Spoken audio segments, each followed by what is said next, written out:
Go back to business.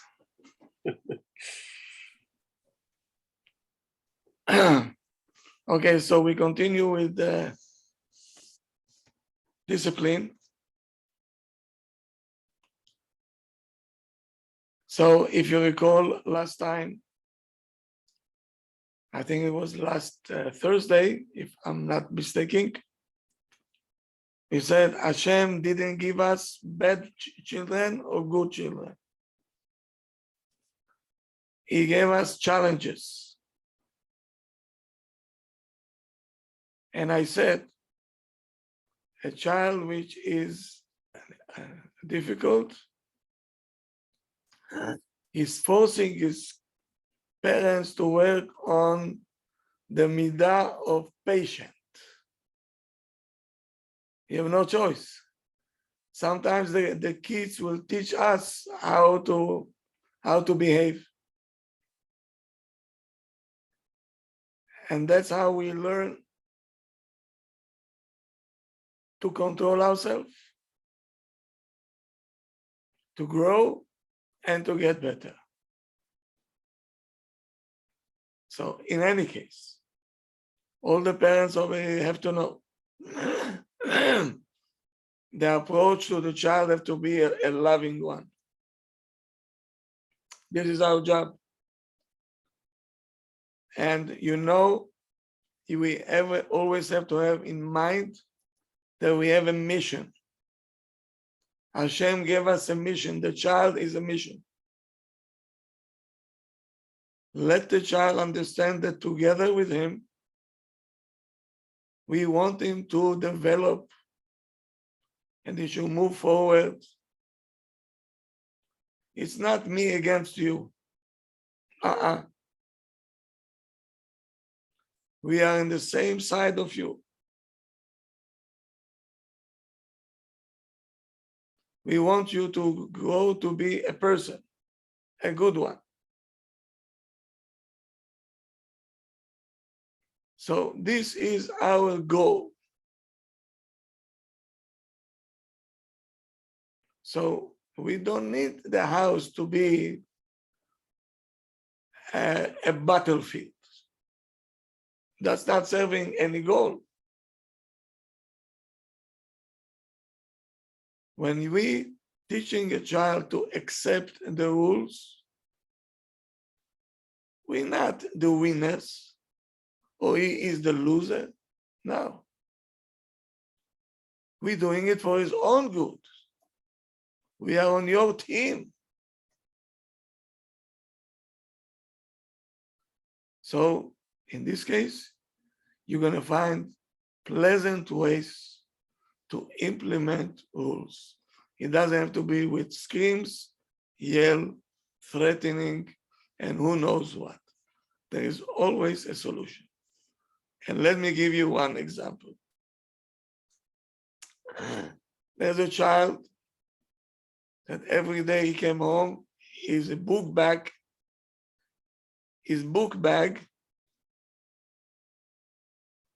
always were thrown not in place. Ima, as much as they ask him, why don't you put your book bag in the place, put it in the closet?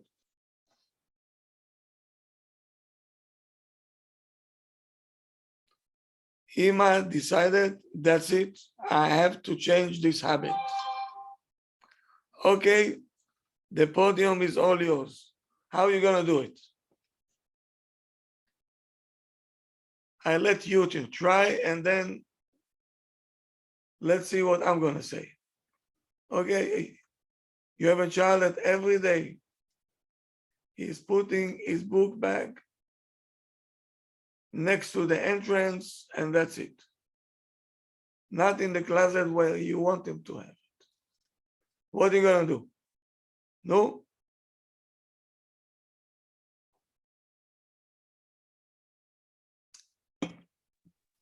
Maybe you could start rewarding him when he actually does put it in the closet. I didn't hear you. I said maybe you could reward him when he actually does put it in the closet. Okay, I hear. I hear anybody? You take the bag and you show the child, when you come home, please put the bag here. This is where I would like your bag to be so that it's neat and no one trips over. Physically show the child where to put the bag. Don't you think he knows the closet? What is he, a tourist? Well, I think the consistency in your request is important, no? To be consistent, maybe then the child will chap. Some children learn from the second time. Some children need a reminder 10 times. Trust me, to put the book bag in place, they happen after one time, they know. Okay, but I hear what you're saying. Okay, we're going to relate to it. Anybody else?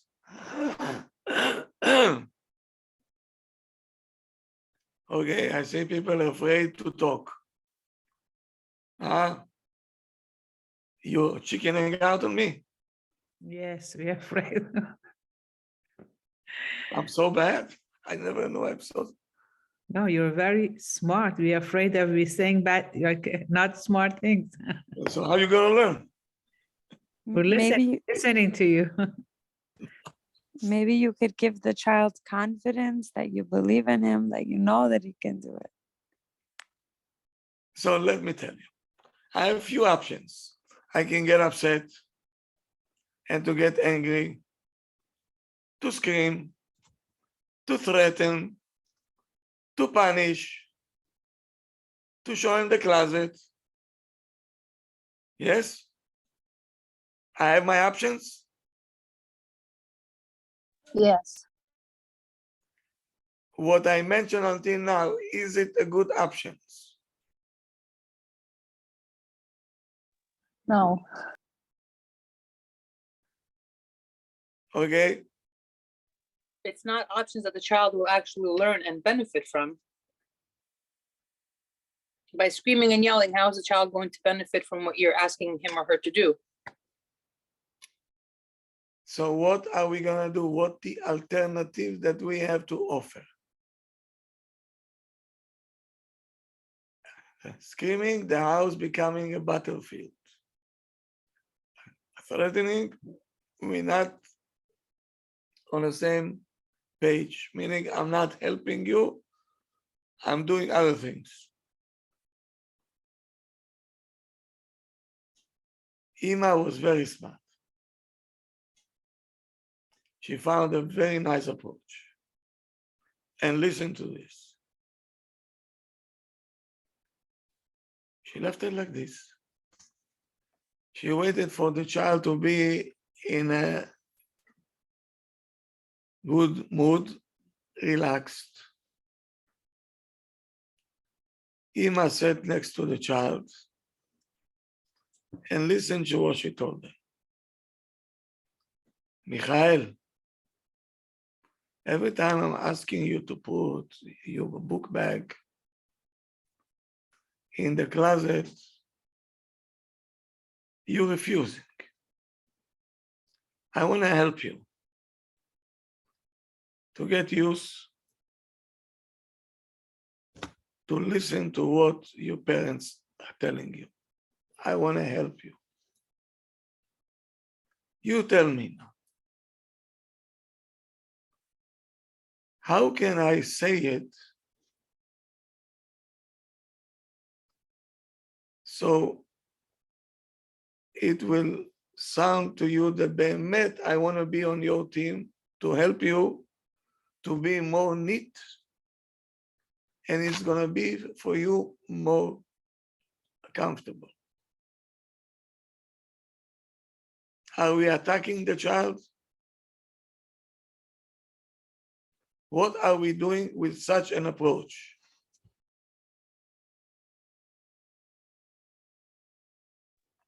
What's the approach is saying? I want to help you.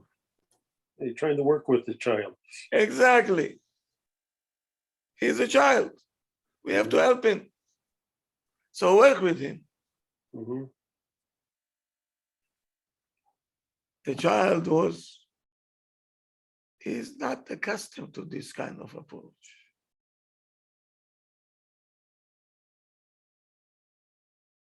He was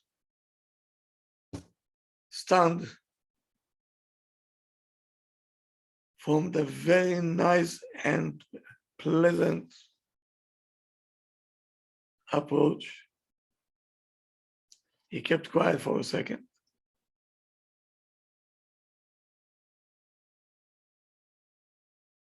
He said, Ima, maybe you can tell me.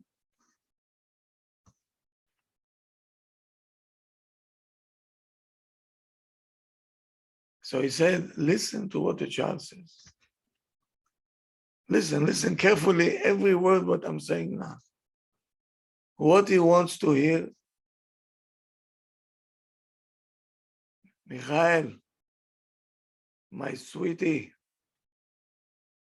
please, can you put the book back in the closet? The child saying to Ima. Ima smiled at him and she promised him, that's what I'm going to do from now on. And every day with the same tune that the child said, same words, she told him. After a few days of reminding him, Ima don't have to say it anymore.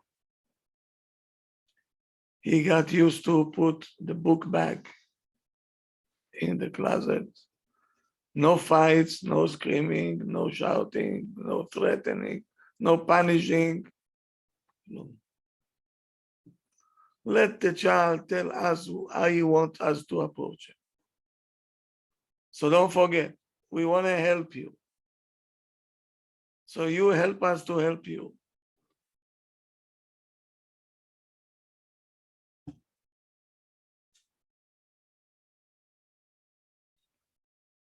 So that's what he said. He said, I want you to tell me, Michael, my sweetie. Very good. Meaning he wants to see that it's coming from a loving place and not from a hardliner. This is approach to building a child. Why? Because we proving the child that we understand and we can recognize his difficulty. Okay. And we want to help him. So consult with him. How can we help you? We want to help you.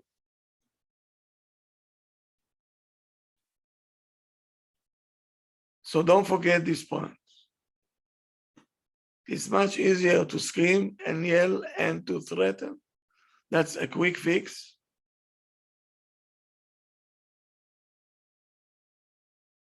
It's much easier, yes. Is it going to benefit you? No. It's more correct to be patient, סבלנות.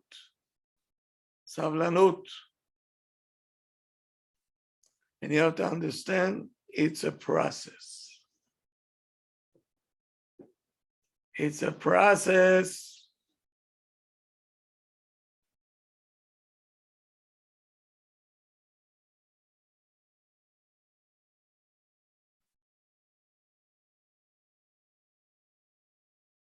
You remember the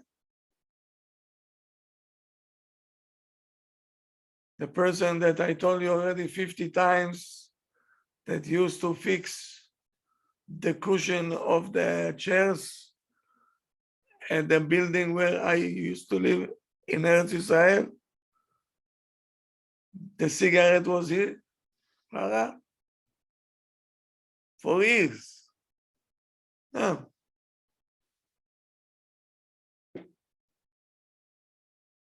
Go tell him to change his habit. And he's an older person. Why? Like me, I can understand an older person, and we cannot understand a child that is all Yetzer Hara.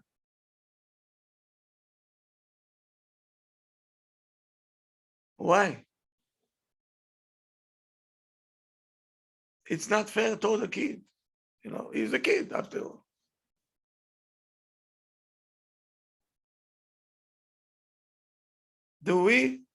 Can we come to agreement, you and me, that it's a process? Yes, absolutely. It's a process. Yeah. Yes, Rav. So a process takes time. Yes, needs a lot of patience, which we don't have. We don't have the patience. You want everything? Yeah, right away. I call it microwave child. Yeah. Microwave child. You put them in, put them out, and that's it. And the food is ready.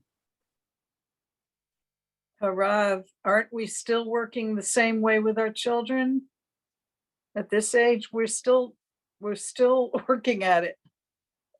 We're still having the patience to say, every time the phone rings, I say to Avram Shaya, remember, before you say something, think about it. And don't say anything negative. Make sure it's positive. We're still working on the process. We are. Okay, good. You know, you have to show love and patience and not be negative and not yell. I Doesn't agree 100%. You know, it doesn't matter how old they are. I agree 100%. Yeah. We still Unfortunately. parents and they still are kids. What? I'm saying we still parents and they still are kids. No matter what age they are, we still have to work on ourselves, have patience. Yeah. Yes. Yes.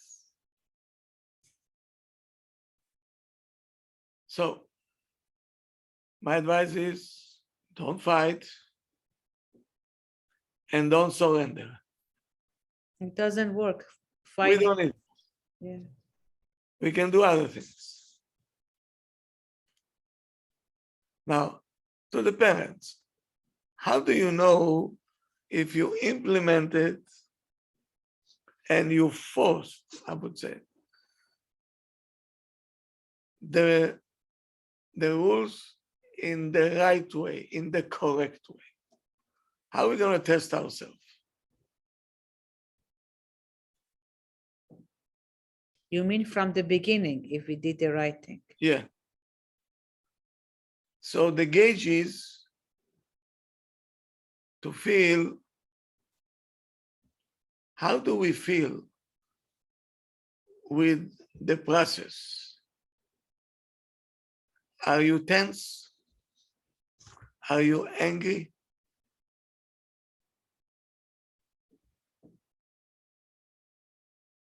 Are you fighting? Or do you feel hurt? If that is what you feel, it means that our interaction with the kids, we are equal. We're fighting against each other. Who will win, who will lose? This one, the outcome will be total failure. Do we have to fight with our kids? How old are you that you have to fight with 7, 8 years old? What is this? And who is going to be always the winner? The kids, Why? because we get disappointed and we get tired of repeating ourselves, and They have more, they have more power. Yeah, oh, they have more tricks. we don't have koach. No, no. They have koach.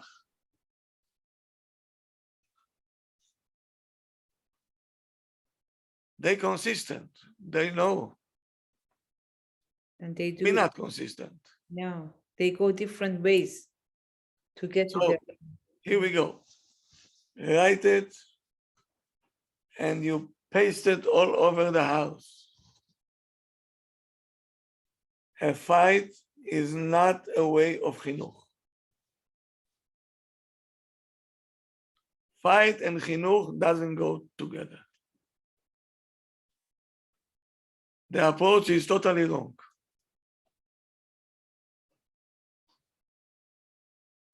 We're trying to give the child a way of life. It's a process, and process takes time. If you see that you are in the midst of a war, change highways. You're not in the right place.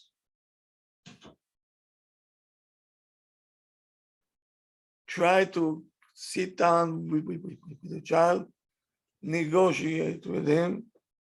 Let's make an agreement. We want to stay on the same team. Consult with him. How can we help you? We're coming to help you. You're not coming to help us. We're coming to help you.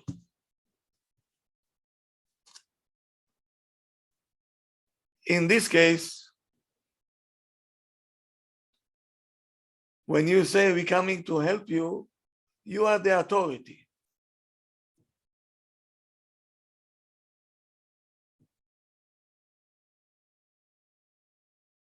We are the parents, we are the leaders, and we give you adracha, as we say, we have to show you the way.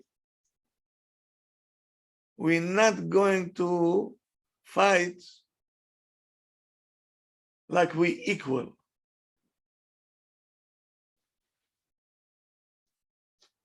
Is the teacher in the classroom is coming to fight with the kids, or is coming to teach them? Teach them, of course. If he will stay there all day long, fighting with this one, fighting with this one, it's a waste of time. Now, unfortunately, there are parents that they choose to surrender in advance. They're convincing themselves, and it's not worth it to be particular on small things. Will be this with big things. Small things which you let it go.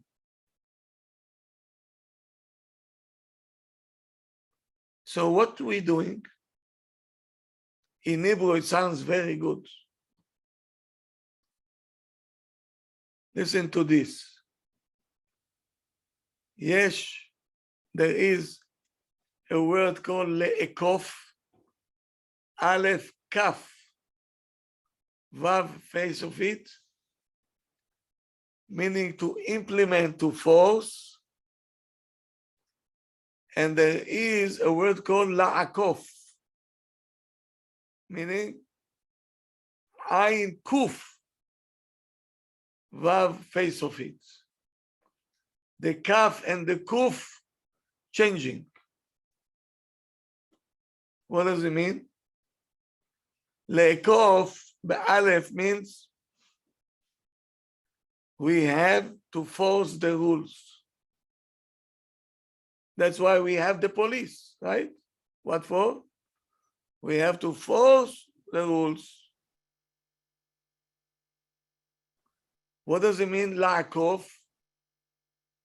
to bypass. I'm trying to bypass the forcing. Same word, but in a different spelling. Instead of forcing, I choose to bypass, not to get in confrontation with this. Oh boy. What happened after a few years? Pito, you see a child, a rebellion child, like a ruler, and he is ruling the house now. If you're fighting with the child, or if you surrender to the child, it brings to the same outcome, which is no boundaries, no boundaries. So the child do whatever he wants.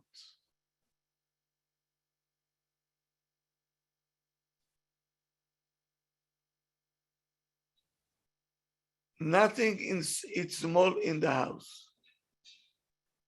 Every rule is big. We as parents, we have to be with courage.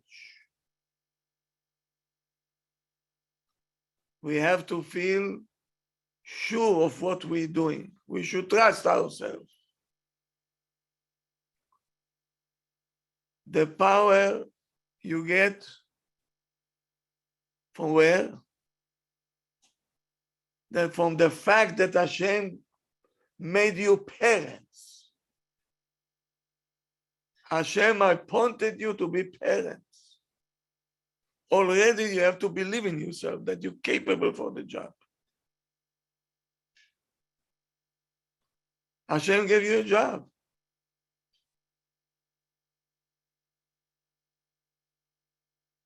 You have to believe in yourself. I can give chinuch to my children. So a parent that feel the mission that Hashem gave him, he is not going to be mixed up from anger or from the child show you that he hates you. Why? Because I know myself. I know my mission. I love my child. And whatever I do is for the good of the child. This is a true love.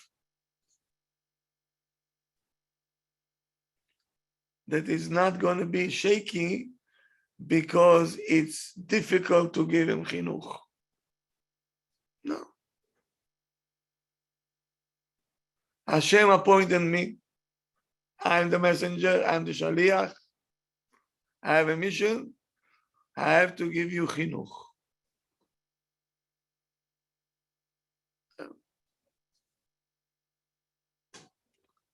When you have authority, Dafka, the people with authority, sometimes they can bend. And the child knows is not from weakness.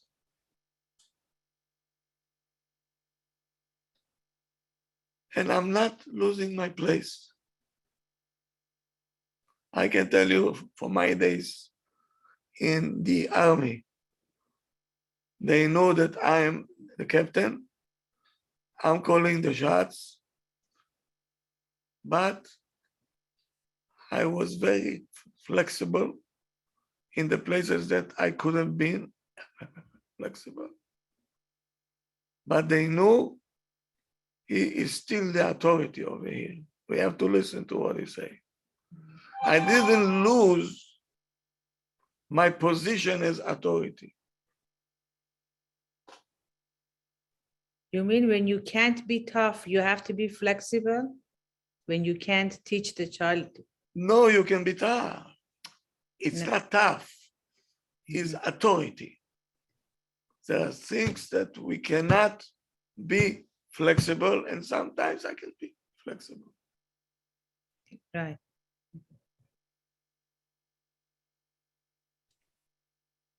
When you know that your position in the house is very, steady,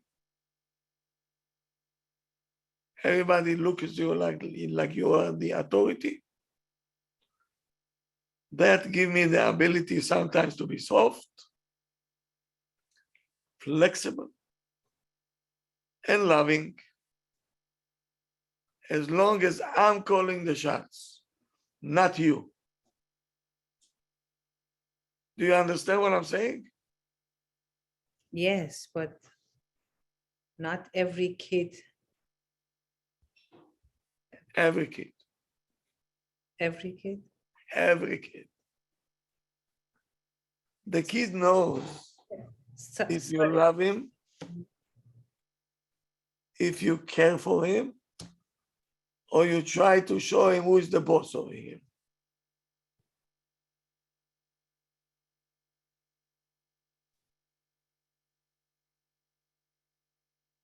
some kids accept it and some kids they're fighting it. When was the last time that you consulted with your kid? How can I help you? I see that you have some issues with the rules that we implemented. Wow. When was the last time that you did it? If bichlal. Mm. Did we consult it once with the child?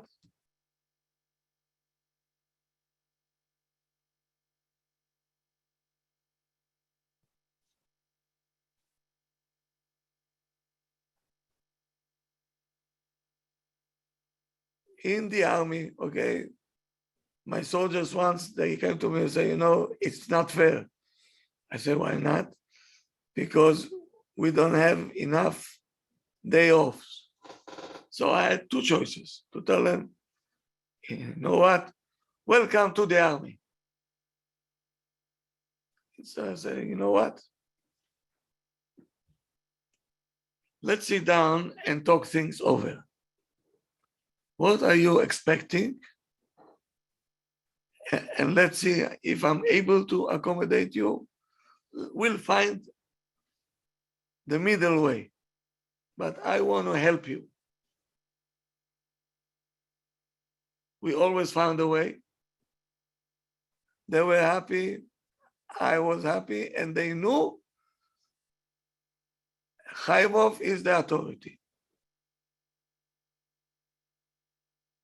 Not by force. After all, they have to ask me, no? So who is the authority?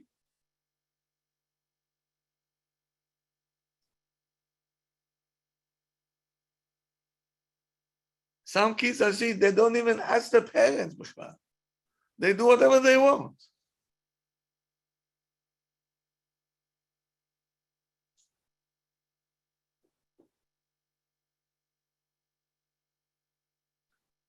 So if this is the atmosphere at home, the child feels that we want to help him. We're consulting with him. We're not fighting with him. We don't want to fight with him. So the child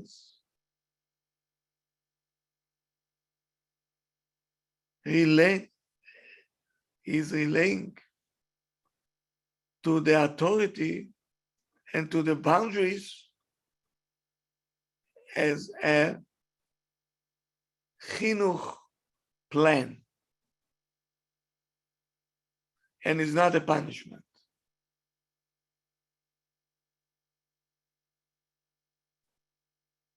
I'll tell you more than that. You can say to the kids, you can gather them, listen, we don't want to punish. We don't believe in punish. We believe we want to help you. So you help us to help you. Sleeping time. we want you to sleep at 7:30, 8 o'clock, for example. Is it okay?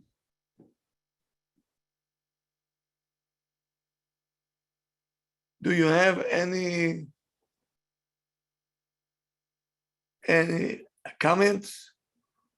Mommy, it's too early. Okay. So what do you think is the right time for you? So you're gonna wake up in the morning by yourself and you're not gonna be tired tomorrow, okay? Let's hear what you have to say.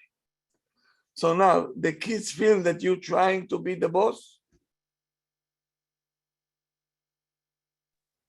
No, that you're trying to work with them and also incorporate them into the decision-making part, that their opinion matters. Yes.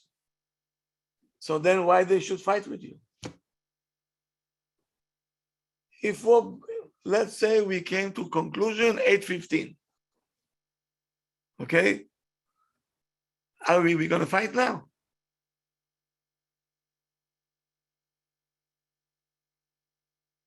We're not gonna fight. It's a mutual agreement. Then if the child trying to be Mr. Wise Guy, then in a very nice way, I tell him, Ya Habibik, we had a deal, we consulted with you. So now you going to sleep with a smile on your face.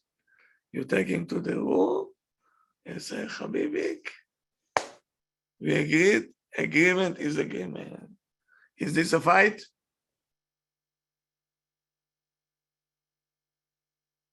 Hello, No. is it fight? No, it's not. It's you explaining to the child that you discussed it with them. And these are the terms that you both agreed upon.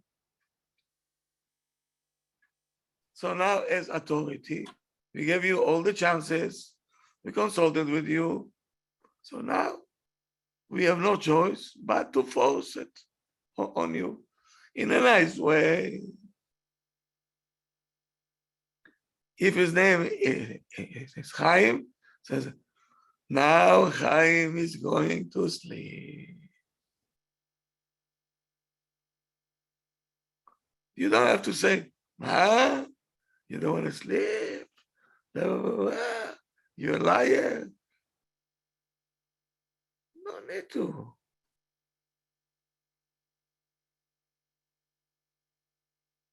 And don't be angry. Take his hand and say, Habibik, we have agreement, we have to go to sleep. So now we're all going to sleep.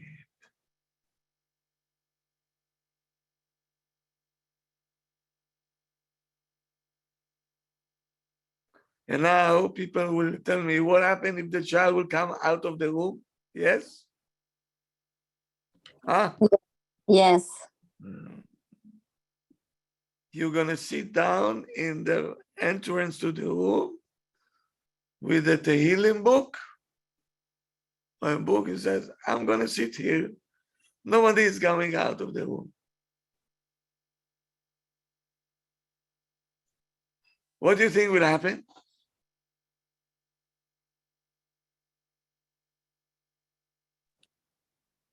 Hello?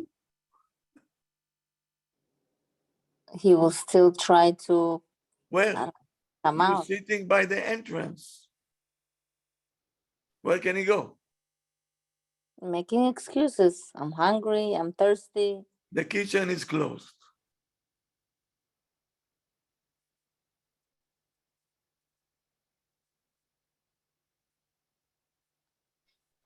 You see, when the kids knows the rules, kids, by 7:30, the kitchen will be closed. I'm not working over 7:30. Whoever wants to eat and drink, we're gonna serve until 7:30. Afterwards, Finito. What time are you going to sleep? 8:15. That's it. Come on. So they know already. 7:30, the kitchen is closed. 8:15, we're going to sleep. And that's it. Why it's so difficult? They know already everything in advance. Rob, I remember you said that in your house there was a rule that the kitchen was closed at 7. Very good.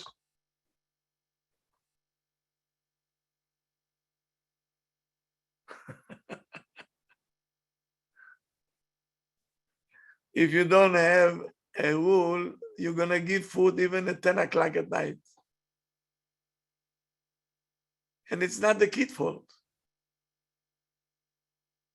It's the parents' fault. They don't know how to implement rules.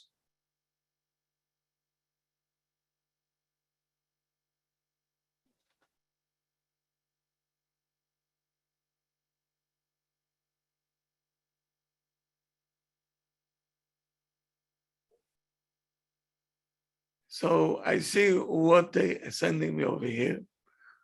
If the husband wants to do whatever the child says, okay. So the soldier became a captain, the captain became a soldier. What can I do? This army will not get too far. It's not gonna get too far. Actually, it's a chaos.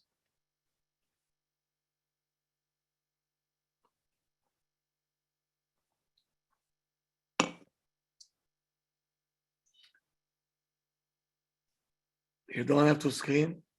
You don't have to yell.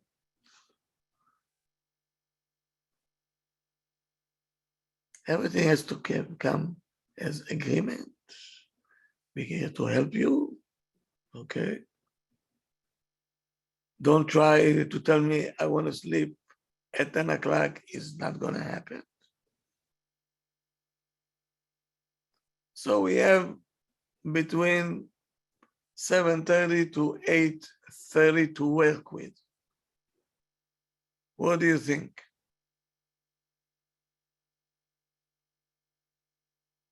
We come to agreement, that's all.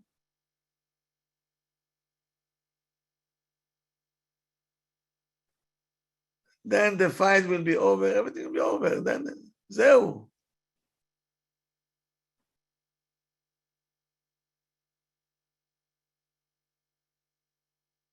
That's how you teach yourself also as parents to be disciplined.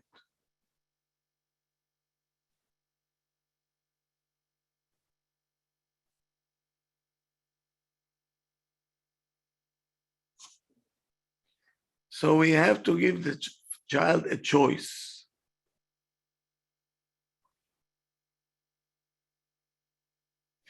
You know, the ratzon, the willpower, this is the koach that make people move forward. I want to do something with my life. Actually, a wife will be determined according to if I have a willpower or not.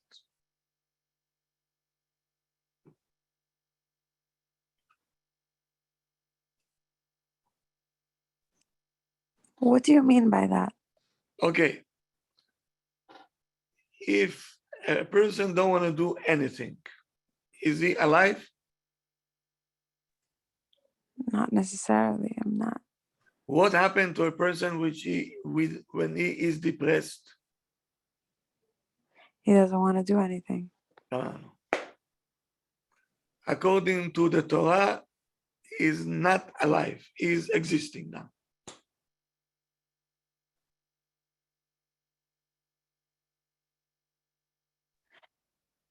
But you also said something about the wife.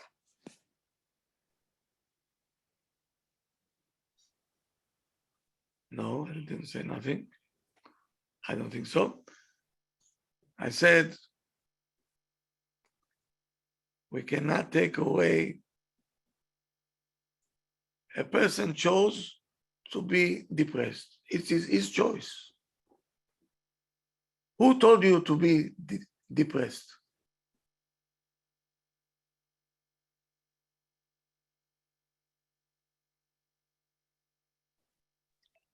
It's the person's choice at the end, ultimately. It's your choice to be depressed. It's your choice to get out of it. What we can do, only help you. But after all, it's in your hands.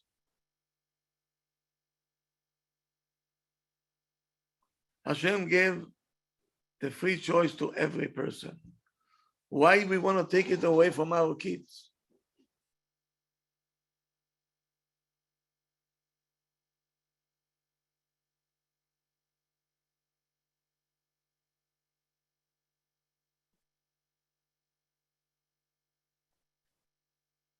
So next year, I will explain.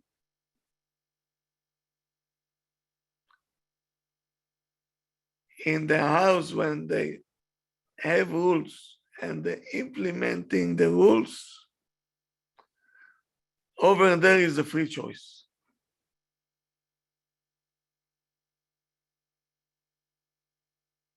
It sounds contradicting. Yes? But according to the Torah, that's the freedom. I didn't get it.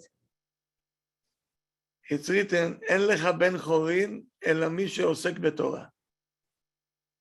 You cannot find a free person, only a person that keeping the rules of the Torah is free. How many rules we have?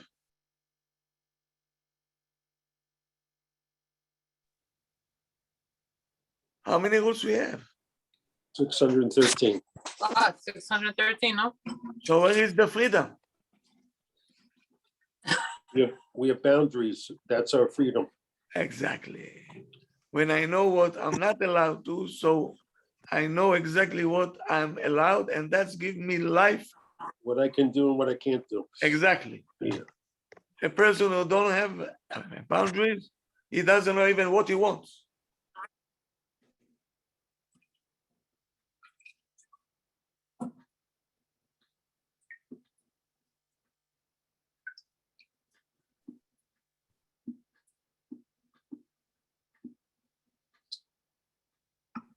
You can let your kids choose what he wants to wear today.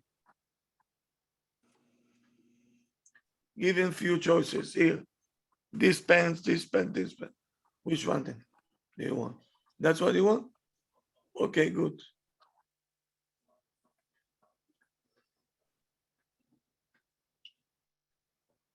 What time do you want to take a shower?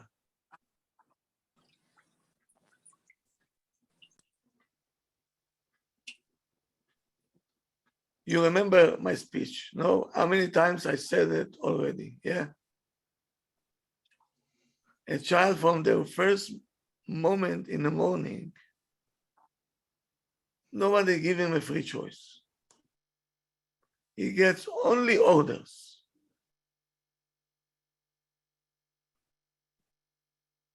Did you wake up already? Did you get dressed? Did you wash your hands? Did you brush your teeth? You have to eat breakfast. The bus is coming. Run to the bus. And on the bus, the driver says, sit down, fasten your seatbelt. You cannot eat on my bus. And then when the bus finally comes to the yeshiva, the principal is there with bunch of orders. Don't stay by the hallways. Get into the classrooms. Okay? Bam, boom, bam. All day they get orders. So when do we have a free choice? When this child will have a free choice? I'm a person also.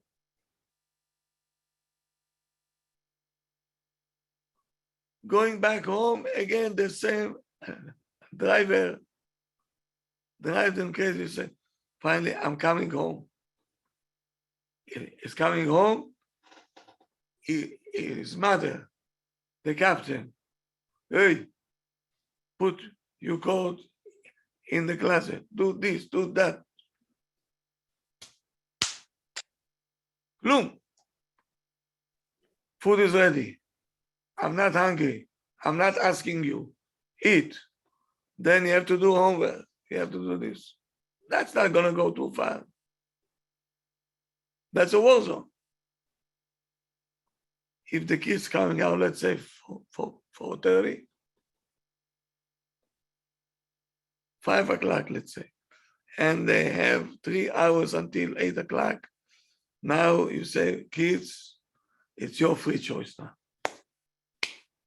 8 o'clock, we all agreed we're going to sleep. So now, whoever wants to eat, I'll give him food. Whoever wants to do homework, go do homework. Whoever wants to play, go play. Whoever wants to take a shower, first go take a shower. I'm not going to tell you what to do. Now it's your time. So they know from 5 to 8, they have a free choice. But do they know that 8 o'clock they're going to sleep?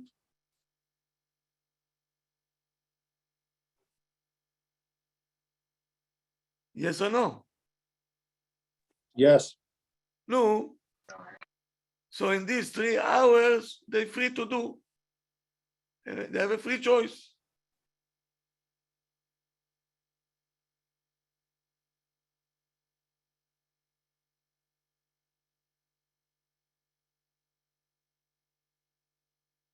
Okay, tomorrow, we're going to expand it. But I'm sure that everybody, when hears me now, knows all the mistakes that we made. Yes? It's never too late. It's always time to change.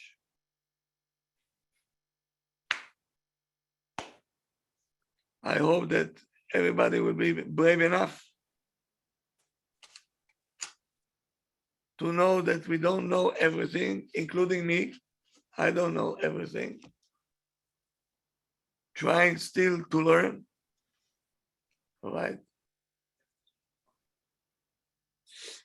So all I have left is to tell you good night. Good night, Kod Rav. Good night, Thank Rabbi. you, Rob. May Rabbi.